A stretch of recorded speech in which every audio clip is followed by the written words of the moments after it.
Glória a Deus. Livro de Ageu, capítulo 1, versículos 2 ao 10. Assim diz o Senhor dos Exércitos: Este povo diz: não vem ainda o tempo em que a casa do Senhor deve ser edificada. Veio, pois, a palavra do Senhor por intermédio do profeta Ageu, dizendo: É para vós tempo de habitardes nas vossas casas bem acabadas, enquanto esta casa fica deserta?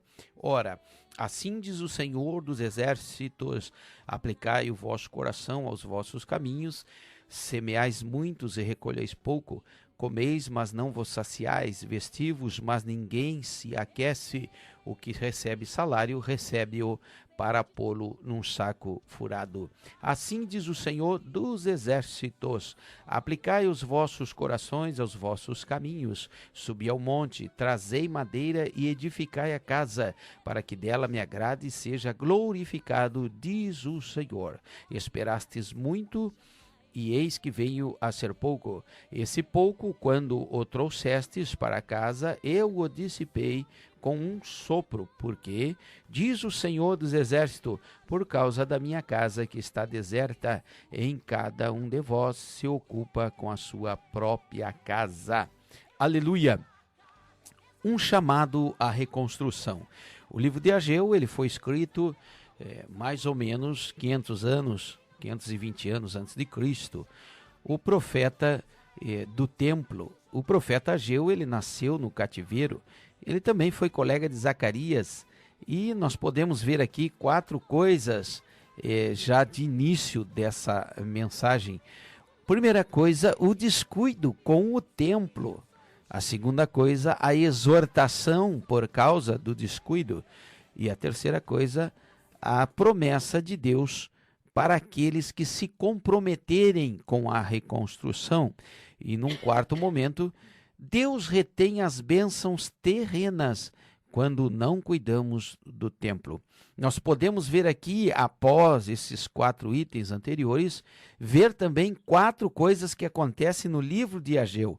A primeira coisa, a presença; a segunda, o poder; a terceira, a glória; e a quarta, a paz. Desde que, então, venhamos cuidar do templo do Senhor, para que não venhamos pensar que nós vamos aqui pregar sobre finanças. Eu quero te dizer aqui que no livro de Ageu, todo o livro de Ageu, nos seus 2 capítulos, ele trata em 3 níveis, podemos assim dizer. No primeiro nível é que a chamada reconstrução do templo era para a nação de Israel, onde o sumo sacerdote era Jeozadak e o governador era Zorobabel.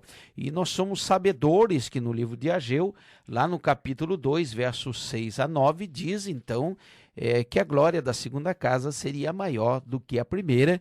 E nós somos sabedores também que após 3 meses foi concluída então a reconstrução do templo. O primeiro nível que nós podemos aqui trazer esta interpretação é o nível de que Deus está se referindo a Israel na época em que Israel se descuidou do templo. Aleluia! 520 anos antes de Cristo. E o segundo nível que nós podemos trazer aqui é o nível financeiro da igreja atual. E aqui não queremos trazer polêmica, mas queremos ser simples e sucinto naquilo que vamos trazer, que vamos aqui trazer nessa prática, nessa oportunidade. O descuido da igreja. Como que a igreja é cuidada? E a igreja, entendo eu aqui, no meu pouco saber, que a igreja ela é cuidada através dos dízimos e da oferta.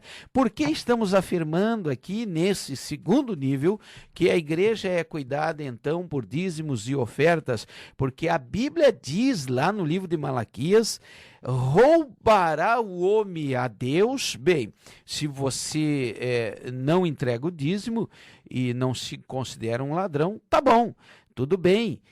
Continue do jeito que você está. Mas o interessante de Malaquias 3, versículo 10, é que no 10 diz assim: você faz, você traz e depois você prova.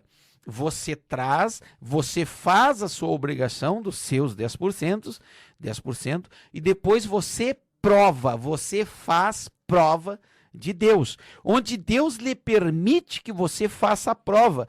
E entendo aqui que se você faz, você tem o direito de fazer prova, e se você entrega o dízimo e faz prova, você vai descobrir se o dízimo é de Deus, se o dízimo não é de Deus. Quem não entrega o dízimo não pode dizer que o dízimo não é de Deus ou não, mas quem entrega o seu dízimo, ainda que na sua maior das dificuldades, e sendo assim, em suas orações, faz prova de Deus, aí você passa a ter então um comprometimento com o Senhor, descobrindo você mesmo se o dízimo provém de Deus ou não. Esse é o segundo nível, o cuidado que devemos ter com a igreja de Deus. E o terceiro nível, aleluia, é aquele que nós podemos entender que é o templo espiritual, que somos nós mesmos. Glória seja dada ao nome do Senhor. 1 Coríntios, capítulo de número 6 e o versículo de número 19. Ou não sabeis que o nosso corpo é santuário do Espírito Santo, que habita em vós? A Bíblia vem dizendo que eu e você, sendo cristão, sendo comprado pelo sangue, somos templo do Espírito Santo de Deus, eu e você. Então aqui nós estamos trazendo os 3 níveis, aleluia. O primeiro nível é a reconstrução do templo em Israel na época de Ageu. O segundo nível é dos cuidados, aleluia, financeiramente, da igreja, daquela igreja que você congrega. E o terceiro nível é o cuidado da sua vida espiritual, que é aonde nós queremos aqui contextualizar, cuidar da sua vida. E a Bíblia diz assim: assim diz o Senhor dos Exércitos. Esse povo diz, não veio ainda o tempo em que a casa do Senhor deve ser edificada. Não está nos homens a direção. Esse versículo 2 significa dizer que não está nos homens, a direção vem de Deus. Aleluia. Em tempo nenhum nós devemos descuidar do templo. E falo aqui do templo espiritual que é você. Em nenhum momento você deve deixar de vigiar. Em nenhum tempo você deve descuidar da sua vida espiritual. E lá no versículo 4 diz a Bíblia: é para vós tempo de habitardes nas vossas casas bem acabadas, enquanto esta casa fica deserta. Aqui Deus está falando do templo físico, aleluia, enquanto também que quer se referir do templo espiritual.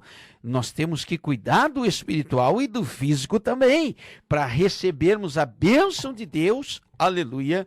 O propósito de Deus para as nossas vidas é esse, cuidarmos do templo. No versículo de número 5, ora, assim diz o Senhor dos Exércitos: aplicai os vossos coração aos vossos caminhos. Aplica o coração no espiritual, como diz lá em Mateus 6,33, mas buscar em primeiro lugar o reino de Deus e a sua justiça, e todas as demais coisas vos serão acrescentadas. Deus, em toda a sua palavra, como diz em Colossenses, olhai para o alto, né? Como diz em toda a palavra do Senhor, nós não somos deste mundo. No Evangelho de João, como diz a palavra do Senhor, que nós não somos terreno, como diz a palavra do Senhor, que o nosso lugar não é aqui, que somos peregrinos. Então o Senhor nos dirige a cuidarmos da nossa vida espiritual, do nosso templo espiritual. Semeais muito e recolheis pouco, comeis, mas não vos saciais, vestivos, mas ninguém se aquece.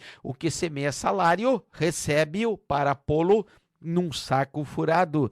Semeadura errada, o que recebe num saco furado. Entendemos aqui também que quando não cuidamos da nossa vida espiritual, que quando não cuidamos do nosso templo espiritual, da casa do Espírito Santo, que é o meu e o teu corpo, quando negligenciamos esse dever, negligenciamos esse fator, Aleluia. Logo nós passamos a receber maldição e não bênção. E diz a Bíblia que nós estamos semeando errado quando não cuidamos da casa do Senhor, quando não cuidamos da nossa vida espiritual. Aleluia. Lá no versículo 7, assim diz o Senhor dos Exércitos: aplicai os vossos corações, os vossos caminhos. Significa dizer que todos nós precisamos tomar uma decisão.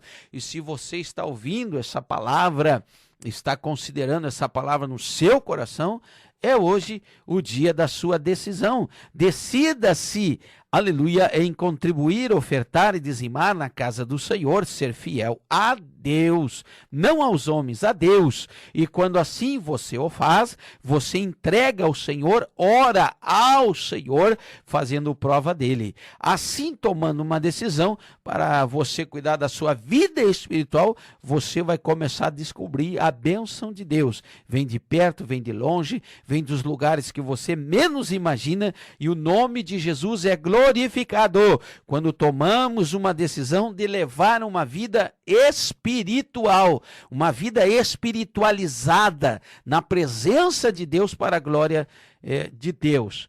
Subi ao monte, trazei madeira, edificar a casa, para que dela se agrade e seja glorificado, diz o Senhor. Quando a Bíblia fala em subir, nós entendemos que tudo isso exige esforço, nada é de graça, exige humildade. E também nós entendemos que nós precisamos construir um altar da devoção, para encontrarmos ali com o Senhor constantemente e assim cuidarmos da nossa vida espiritual. Lá no 9, esperastes muito, eis que vem o pouco. Expectativa frustrada quando nós não cuidamos daquilo que é espiritual. Queridos irmãos, o mundo está tão cheio de atrativos. Aleluia, o mundo está tão cheio de mecanismos para distrair o ser humano, para fazer com que o ser humano ele não preste atenção nas coisas sagradas. Nós temos aí a mídia secular, a internet, o Facebook, o WhatsApp, Instagram, nós temos aí televisão, nós temos aí muita coisa à disposição da humanidade, e quando nós observamos todas essas coisas, nós vamos ver que o mundo está perdido, distraído, onde não se cuida mais do espiritual como se cuidava antigamente. Antigamente íamos na igreja para chorar, para ouvirmos palavras de arrependimento, para nos arrepender, para sermos constrangidos, compungidos no espírito e mudarmos as nossas atitudes. Mas hoje o que a gente vê? Vemos muita distração, demonstração de um espetáculo, podemos assim dizer, uma peça teatral, alguma coisa sem fundamento, sem profundidade bíblica, onde se louva mais e se prega menos, onde os homens hoje estão se esquecendo de pregar a verdadeira palavra de Deus. E Deus nos convida hoje, através do livro de Ageu, não só a fazermos a nossa parte de maneira fiel com a casa de Deus, e aqui eu deixo para cada um de maneira pessoal, da forma que entender, aleluia, e qualquer dúvida pesquise, vá buscar, vá estudar, e o próprio Deus vai te dizer se é ou não é de Deus, aleluia, e aí você tira as suas conclusões, e aí você faz ou deixa de fazer, ou aí você se torna um ladrão, como diz em Malaquias 3:9, ou então você faz, prova a Deus, e acaba fazendo parte de um comprometimento espiritual com o Senhor Deus Todo-Poderoso. Expectativa frustrada é o que está acontecendo hoje. Muitos não são abençoados, outros vivem nos prazeres do mundo, não conseguem viver uma vida espiritual devota na presença do Senhor. Lá no versículo 10 diz a Bíblia: por isso retém os céus o seu orvalho e a terra os seus frutos. Deus tem o poder de dar e reter.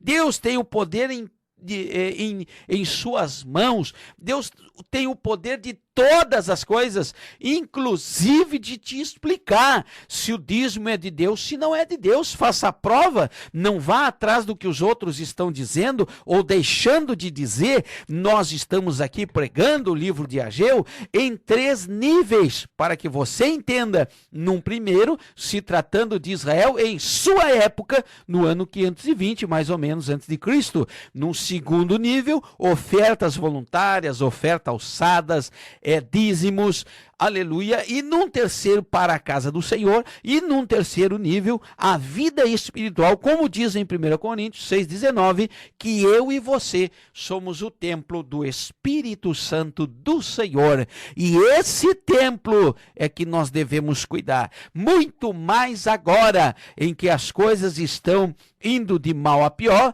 com muitas distrações nesse mundo, fazendo com que se perca a espiritualidade, a dedicação, aleluia, e assim a humanidade correndo com perigo para o inferno. Querido irmão, aqui no terceiro nível, cuide de sua vida espiritual, ore, jejue, dedique a Deus, leia a Bíblia, faça o que você não fazia antes e experimente o poder de Deus na sua vida. Receba essa palavra aí, em o nome de Jesus.